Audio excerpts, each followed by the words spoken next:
This is us walking into North Korea. Don't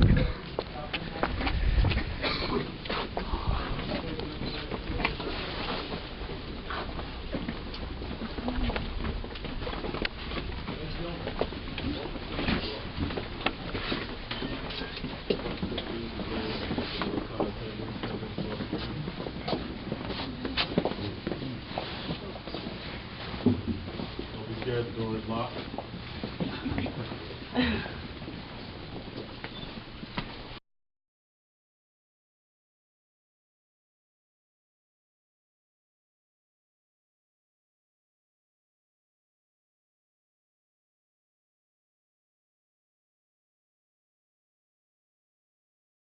The military demarcation lines that runs through the joint security area.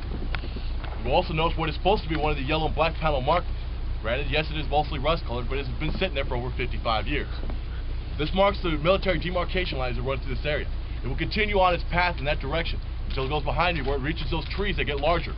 Once it reaches those trees, it hits the Sancheon River, in which case it's going to make an abrupt left and bisect the river and continue on out west to the Han estuary. In other words, ladies and gentlemen, that is Communist North Korea. That is Communist North Korea, and that is Communist North Korea. Now, if we look out this hilltop, about 2,000 meters out, you will notice what appears to be a backwards J-shaped dirt road on the left-hand side of that hilltop. Can everyone see that? This is the northern boundary of the demilitarized zone. If you remember from where we came in at the southern boundary, and from the slide brief of how of us describing its width. Hopefully this will give you a better idea of exactly how wide this area is. Now, as we continue on further to the left of it, you will notice one of the KPA guard posts. This is guard post number 5. Once again, they are currently monitoring us 24 hours a day. So please do not attempt to communicate with the North Koreans. As we continue on further left, about 2,500 meters out, you will notice at the edge of that little hill there, where the wood line meets the grass, there is a cluster of buildings, one of which has a blue rooftop. This is the former Czech and Polish neutral nations camp. It is currently used by the KPA for their quick reaction force, but I like to call it their slow reaction force, where they have no military vehicles. As we continue on a little further left, but a little closer towards us, you will notice a small cluster of trees and a A-frame shaped rooftop poking up out of these trees. This is the North Korean People's Peace Museum, the building that was constructed within 48 hours for the signing of the armistice.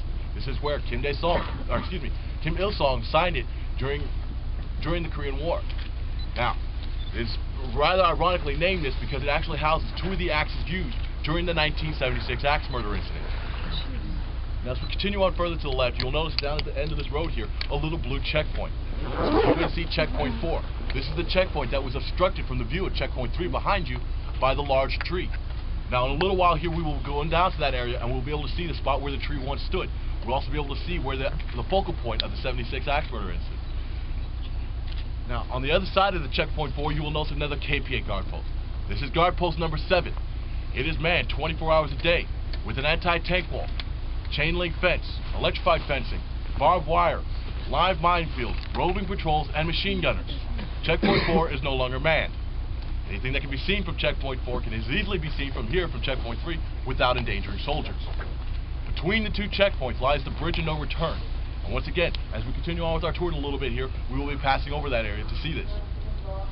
Now, as we continue on further left, you will notice the village of Gyeongdong, or propaganda village. You may notice today that the flag is not flying very well. It's kind of limping along. It's trying hard. But it takes a rather large gust of wind to move that flag. That flag has a dry weight of over 600 pounds. This flag has to be raised and lowered by a 30 to 40 man crew every day and during inclement weather such as rain, where if this flag was to get soaked, it would tear under its own weight. This flag is also the equivalent of some of the 3-story buildings inside this village.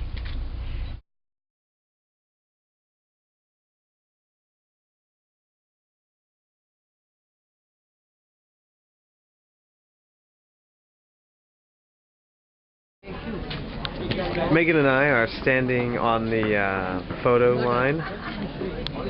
If you cross this yellow line, you cannot take any pictures or video because North Korea is over that wall. Through those binoculars, you can see the scrambling tower that the North Koreans use to block all communication with the outside world.